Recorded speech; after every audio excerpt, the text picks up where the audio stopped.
Hello student, তোমরা যারা ক্যালকাটা ইউনিভার্সিটির আন্ডারে 5th সেমিস্টারের ছাত্রছাত্রী আছো এবং তোমাদের রাষ্ট্রবিজ্ঞান সাবজেক্টে অনার্স আছে, তোমাদের জন্য আজকের ক্লাসটা খুবই গুরুত্বপূর্ণ।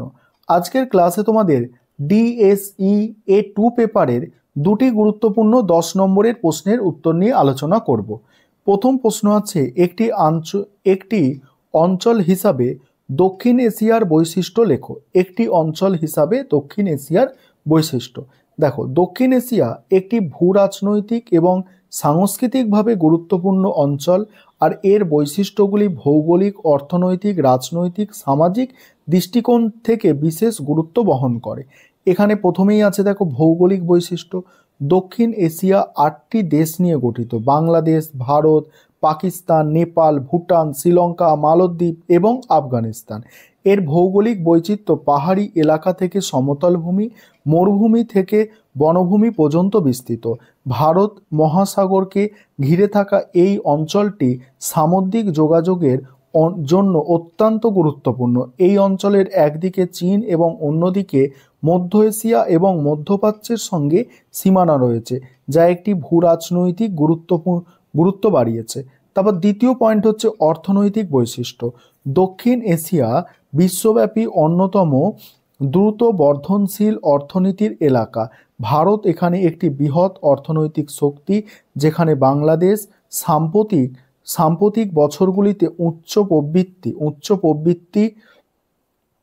অর্জন করেছে। তবে অঞ্চলের বেশিরভাগ দেশই দারিদ্র্য এবং আঞ্চলিক বৈষম্য একটি বড় চ্যালেঞ্জ। এছাড়াও দক্ষিণ এশিয়া কৃষিনির্ভর হলেও শিল্প এবং প্রযুক্তি খাতে দ্রুত এগিয়ে যাচ্ছে। তারপর হচ্ছে রাজনৈতিক বৈশিষ্ট্য। দক্ষিণ এশিয়ার দেশগুলিতে সাংবিধানিক গণতন্ত্রের প্রচলন রয়েছে, তবে মাঝে মাঝে রাজনৈতিক অস্থিতিশীলতা লক্ষ্য করা যায়। ভারত এই অঞ্চলের প্রধান শক্তি, যার সঙ্গে প্রায় সব দেশের স্থল ও জলসীমা রয়েছে, তবে চীন ও যুক্তরাষ্ট্রের প্রভাব এবং ভারত পাকিস্তান উত্তেজনা এই অঞ্চলের ভূরাজনীতিতে বড় ভূমিকা পালন করে। তারপরে আছে সামাজিক বৈশিষ্ট্য। দক্ষিণ এশিয়ার ভাষা, ধর্ম এবং সংস্কৃতির বৈচিত্র্য সমৃদ্ধ। এখানে হিন্দু, মুসলিম, বৌদ্ধ, খ্রিস্টান সম্প্রদায়ের বসবাস।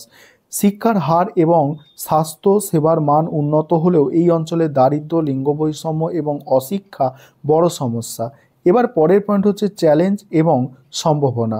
দক্ষিণ এশিয়ার দেশগুলিতে জলবায়ুর পরিবর্তন, পরিবেশ দূষণ এবং আন্তঃসীমানার সংঘাত বড় চ্যালেঞ্জ, তবে আঞ্চলিক সহযোগিতার মাধ্যমে অর্থনৈতিক উন্নয়ন এবং শান্তি প্রতিষ্ঠার সম্ভাবনাও প্রচুর।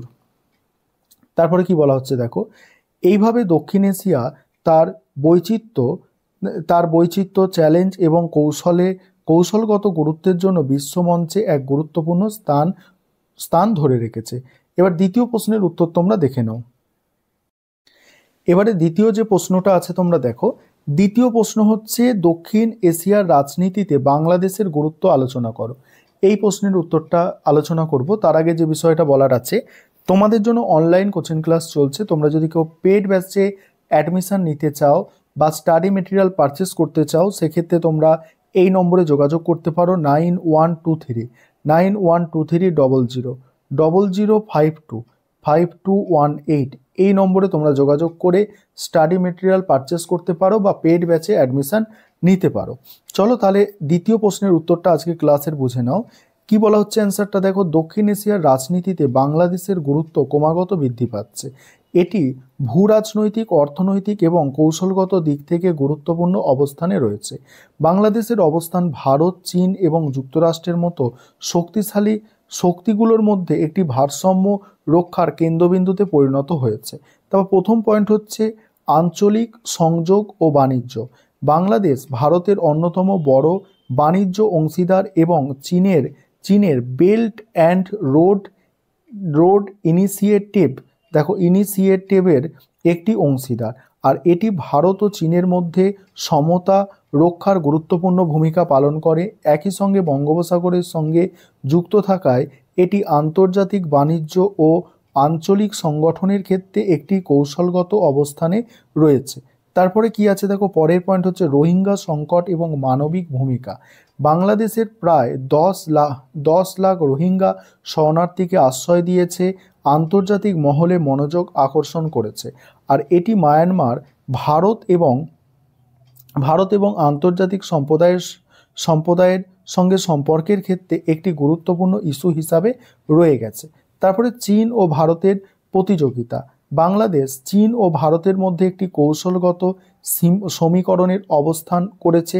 চীন অর্থনৈতিক বিনিয়োগের মাধ্যমে তার প্রভাব বিস্তার করেছে, অন্যদিকে ভারত ঐতিহাসিক ও সাংস্কৃতিক সম্পর্ককে কাজে লাগিয়ে সম্পর্ক মজবুত করেছে। বাংলাদেশে বহুমুখী পররাষ্ট্রনীতি এই দুই দেশের সঙ্গে ভারসাম্য বজায় রাখতে সহায়ক হয়েছে। তারপর পরের পয়েন্ট হচ্ছে আন্তর্জাতিক ভূ রাজনীতি। বাংলাদেশের ভূ কৌশলগত অবস্থান ভারত মহাসাগরের অঞ্চলে নিরাপত্তা ও বাণিজ্যের রুট নিয়ন্ত্রণে গুরুত্বপূর্ণ ভূমিকা পালন করেছে। মার্কিন যুক্তরাষ্ট্র ও বাংলাদেশের সঙ্গে তার সম্পর্ক শক্তিশালী করেছে, যা আঞ্চলিক কৌশলগত ভারসাম্য তৈরি করেছে। তারপর কি বলা হচ্ছে দেখো, বাংলাদেশ তার অর্থনৈতিক উন্নয়ন, বহির্বিশ্বের সম্পর্ক রক্ষা এবং মানবিক দৃষ্টিভঙ্গির মাধ্যমে দক্ষিণ এশিয়ার রাজনীতিতে একটি শক্তিশালী অবস্থান তৈরি করেছে। এই ছিল তোমাদের আজকে গুরুত্বপূর্ণ দুটি 10 নম্বরের প্রশ্নের উত্তর।